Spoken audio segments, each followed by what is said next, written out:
राजस्थान विश्वविद्यालय सहित राजस्थान के विभिन्न विश्वविद्यालयों की आवाज़ को बुलंद करने के लिए हमने पहले भी कई बार राजस्थान सरकार के नाम उच्च शिक्षा मंत्री जी को और राजस्थान विश्वविद्यालय के कुलपति महोदय तमाम लोगों को हमने कई बार ज्ञापन देकर अवगत करवाए हैं, लेकिन सरकार ने हमारी मांगों पे किसी भी प्रकार का कोई भी रवैया नहीं दिखाया। उन्होंने हमारी बातों पे किसी भी प्रकार की कोई मांग या फिर हमारी कोई भी पूरा करने का उन्होंने कोई फैसला नहीं लिया। इसलिए हमने, क्योंकि कांग्रेस सरकार हमेशा कहती है कि हम गांधीवादी सरकार है हमारी, हम गांधीवादी तरीके से चलते हैं और इन चीज़ों पे हम विश्वास रखते हैं। गांधी जी के पद चिन्हों पे कांग्रेस सरकार ज़्यादा विश्वास रखती है। इसलिए हमने ये तय किया है कि सरकार कोई ज्ञापन की नहीं सुन रही, हमने धरने प्रदर्शन हमने कर लिया, कोई नहीं सुन रही। इसलिए हम ये चाहते हैं कि अब सरकार को हम जवाब देंगे, गांधीवादी तरीके से हम जाएंगे और शांति प्रिय तरीके से हम जाएंगे और पद मार्च करेंगे, हम पैदल मार्च करेंगे। जिस प्रकार से गांधी जी ने दांडी यात्रा निकाली थी उसी प्रकार से हम शेखावाटी के सीकर जिले के नीम का थाना विधानसभा क्षेत्र से प्रारंभ करेंगे हमारी पद यात्रा को और राजस्थान विश्वविद्यालय में हम लेकर के जाएंगे। 5 दिन तक हम पैदल मार्च करेंगे मध्य सर्दी के अंदर।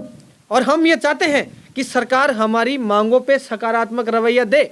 हमारी जो मांगे हैं वो बिल्कुल छात्र हितों में है। जैसे मैं आपको बताऊं, बालिकाओं की शिक्षा को निःशुल्क किया जाए, बालिकाओं को जो उच्च शिक्षा में जो बालिकाएं हैं उनको पूर्णतः फ्री पढ़ाया जाए। जिस प्रकार से आपको पता होगा कि कांग्रेस सरकार मैनिफेस्टो में ये बात लिख करके दी थी, उनके 9 नंबर का पॉइंट था कि हम बालिकाओं को जो है निःशुल्क पढ़ाएंगे, जिस पे उन्होंने नहीं उतरी। छात्र छात्राओं को जयपुर सिटी सहित संपूर्ण राजस्थान में एसटी लागू हो, इसके लिए प्रभावी नियम बनना चाहिए। कोई नियम नहीं है, कोई मन में आता है वो एसटी लेता है, कोई मन में आता है वो एसटी नहीं लेता है। हम चाहते हैं कि इसके ऊपर नियम बने कि छात्र को अगर कोई एसटी नहीं ले तो छात्र उस पर कार्रवाई करवाने के लिए शिकायत भी कर सके। जयपुर शहर की लो फ्लोर बसों में एसटी बिल्कुल भी नहीं लगती, एसटी कार्ड को भगा देते हैं, फेंक देते हैं वहां से। इसलिए हम चाहते हैं कि वो लो फ्लोर बसें भी हर स्टूडेंट के लिए लाभदायक होनी चाहिए और उनमें एसटी लगे। हमारी मांग रहेगी कि नीम का थाना में जहां से हम ये प्रारंभ कर रहे हैं रैली, यहाँ के बच्चों को लॉ में पढ़ने के लिए, विधि के लिए हम चाहते हैं कि बहुत दूर दूर पढ़ने के लिए बच्चों को जाना पड़ता है। इसलिए हम चाहते हैं कि नीम का थाना में लॉ कॉलेज खुले। यहाँ की लड़कियों की, यहाँ के लड़कों की खुद की मंशा है। मेरे भाइयों, मैं बताना चाहता हूं कि संपूर्ण विश्वविद्यालय कॉलेजों को इंटरनेट में किया जाना चाहिए। सभी विश्वविद्यालय कॉलेजों को इंटरनेट में किया जाना चाहिए ताकि उनमें बच्चों की ऑनलाइन पढ़ाई है वो बाधित नहीं हो और बच्चों को फायदा मिले। ये हमारी मांग रहेगी। और हम ये चाहते हैं कि राजस्थान विश्वविद्यालय में MNIT, IIT, MBBS, JNU इनके तर्ज पे राजस्थान विश्वविद्यालय में भी हर बच्चे को हॉस्टल मिलना सुनिश्चित होना चाहिए। आज राजस्थान विश्वविद्यालय में गरीब मजदूर किसान का बच्चा बिल्कुल भी पढ़ने के लिए नहीं जा सकता, क्योंकि वहां पे कई प्रकार की समस्याएं आती हैं। बाहर पढ़ने के लिए 10,000 रुपये पर मंथ उसको चाहिए। एक मजदूर को 10,000 रुपये महीने की इनकम नहीं होती, बच्चों को कहां से पढ़ाएगा। ऐसी दौर में बच्चे राजस्थान विश्वविद्यालय में पढ़ने से बिल्कुल दूर छूट रहे हैं। इसलिए हम चाहते हैं कि राजस्थान विश्वविद्यालय में भी इन तमाम सरकारी संस्थाओं जैसे MBBS, MNIT, IIT, JNU के तर्ज पे राजस्थान विश्वविद्यालय भी फ्री हॉस्टल की व्यवस्था करे, हर बच्चे को हॉस्टल देने का फैसला करे राजस्थान विश्वविद्यालय। क्योंकि पैसा पड़ा है, व्यवस्थाएं पड़ी हैं, खूब जगह पड़ी है, हॉस्टल बन सकते हैं आराम से, कोई प्रॉब्लम नहीं है। हमारी नेक्स्ट मांग रहेगी कि परीक्षा फॉर्म है, इनमें हर वर्ष 10% बढ़ोतरी की जा रही है। हर वर्ष 10% बढ़ोतरी की जा रही है। जो पहले फॉर्म 1,000-1,200 रुपये में भरा जा रहा था, आज वही फॉर्म जब बच्चे भरवाते हैं तो 3 से 4,000, 3,500, 2,800 रुपये, 2,700 रुपये लग रहे हैं। बच्चों के साथ लूट का शॉट हो रही है। पैसों के अभाव में बच्चे परीक्षा फॉर्म तक नहीं भरते। ये हमारे सामने आई हुई स्थितियां हैं। मैं आपको बताना चाहता हूं, राजस्थान विश्वविद्यालय सहित तमाम प्रदेश, राजस्थान प्रदेश में जितने भी कॉलेज हैं, विश्वविद्यालय हैं, उन सब में हम चाहते हैं कि जो विकलांग स्टूडेंट है उनका मान सम्मान होना चाहिए। विकलांग स्टूडेंट अपने आप को ऐसे समझता है जैसे कोई पता नहीं कहां से आ गया, यूनिक समझता है। इसलिए हम चाहते हैं कि उनका प्रतिनिधित्व अलग होना चाहिए, उनके लिए विशेष परामर्श केंद्र होना चाहिए ताकि उनको लंबी लंबी लाइनों में नहीं लगना पड़े।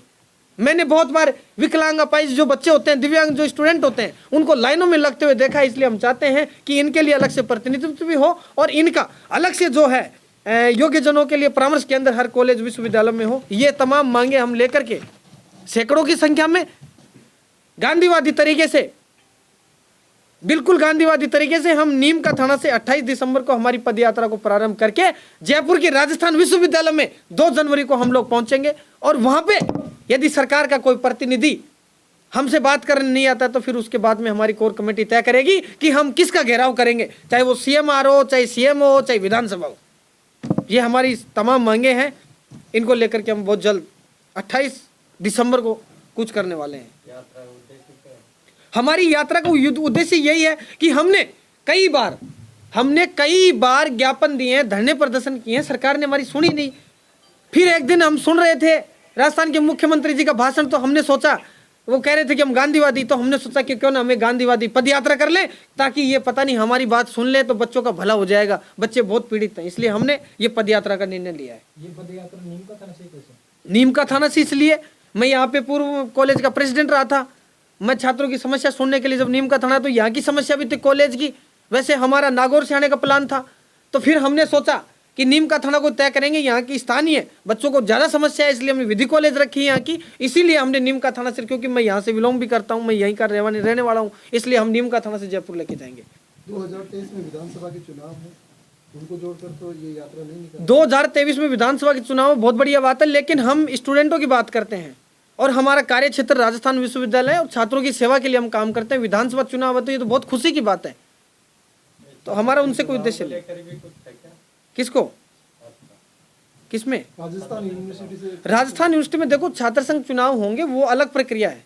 हम ये जो हमारे मुद्दे हैं, इनमें कहीं भी ये नहीं कि हम अध्यक्ष के लिए या फिर किसी भी पद के लिए कोई चुनाव लड़ने की बात कर रहे हैं, किसी को लड़वाने की बात कर रहे हैं। हमारा उद्देश्य ये है कि बच्चों का भला होना चाहिए, बच्चों की मांगे उठनी चाहिए। अध्यक्ष तो मैं पहले भी रहा हूँ, अभी तो हटा हूँ मैं, 10, 15, 20 दिन पहले जब ये चुनाव हुए तभी तो हटे, इससे पहले तो अध्यक्ष ही थे। प्रतिनिधि कितने लोगों का रहेगा? इसमें प्रतिनिधि हमारा 21 लोगों की टीम हमने गठित की है। 21 लोगों की टीम इस पूरी कार्य प्रणाली को देखेगी, कब कहाँ हमारा स्टॉपेज होगा, किस प्रकार से हम जाएंगे। एक हमारा इस पद यात्रा में गांधी जी का एक स्वरूप होगा, गांधी जी का एक फॉर्मेट हम बना करके गांधी जी को भी लेकर के जाएंगे पैदल पैदल हमारे साथ। जहाँ स्टॉपेज करेंगे वहाँ कोई सभा? जहाँ स्टॉपेज करेंगे हर शाम वहाँ पे हम तमाम वहाँ के छात्र नेता उनको बुलाएंगे, वहाँ की छात्र शक्ति का हमारा समर्थन लेने के लिए वहाँ के स्थानीय लोगों को हम बुलाएंगे और वहाँ पे सभा करके हम उनको भी समझाएंगे, उनको भी जागरूक करने का काम करेंगे। ये तय है हमारा। आपकी यह यात्रा किसी राजनीतिक पार्टी से प्रभावित है क्या? हमारी यात्रा का किसी कोई राजनीतिक पार्टी का कोई इसमें लेना देना नहीं है, इसमें स्टूडेंटों की मांग है, हम स्टूडेंटों के लिए काम कर रहे हैं। RLP का चुनाव चिन्ह आपके पंपलेट से दिखाई दे रहा है। पंपलेट में RLP का तो कार्य करता हूँ मैं, RLP का तो कार्य करता ही हूँ मैं। बाकी हम ये चाहते हैं कि स्टूडेंटों का काम है इसमें, मतलब RLP की कोई छात्र यूनिटी थोड़ी है, कोई छात्र संघ का कोई वो थोड़ी है, कोई नहीं है। RLP का छात्र संघ में कहाँ है बताओ? आपकी यात्रा को RLP समर्थन करेगी? RLP समर्थन में कार्य करता हूँ, RLP का तो अब मेरा तो समर्थन है ही, हम ही करेंगे सारे मिलकर के। उसमें क्या है, आपकी इसमें मांगे राजस्थान यूनिवर्सिटी से जुड़ी हुई है। राजस्थान यूनिवर्सिटी में अगर आप लगातार पीछे भी आपने मांग पानी को लेकर, पानी की समस्या को लेकर मांग उठाई थी, वहीं तुरंत प्रभाव से समाधान भी हो गया था, लेकिन आपको ये क्यों लगा कि नीम का थाना में प्रेस कॉन्फ्रेंस करें, वहां पे भी आपकी बात सुनी जा सकती थी? सुनी जा सकती थी, वहाँ भी सुनते हैं, हमारी बात सब सुनते हैं, लेकिन पदयात्रा हम यहाँ से प्रारंभ करेंगे तो यहाँ के स्टूडेंटों में हम मिल करके, यहाँ के स्टूडेंटों को साथ लेकर के हम यहाँ से सारे प्रतिनिधियों के साथ बैठ करके यहाँ से हम कूच करेंगे वहाँ पे, तो प्लानिंग यहाँ बनेगी हमारी। हालांकि कार्य क्षेत्र हमारा वो है, लेकिन ये हमारा जहाँ से हम प्रारंभ करेंगे तो वहाँ की जगह है, तो इसलिए हम सोचे कि यहाँ के तमाम स्टूडेंटों से मिले, इसलिए हमने प्रेस कॉन्फ्रेंस का भी यहीं रखा है। ये जो मांगे हैं, अगर ये सरकार ये दिन नहीं मानती है, पहली बात तो माननी पड़ेगी, क्योंकि हम गांधी जी बना के लेके जाएंगे। फिर भी अगर सरकार नहीं मानती है तो हम भगत सिंह बनते टाइम नहीं लगाएंगे, ये तय है।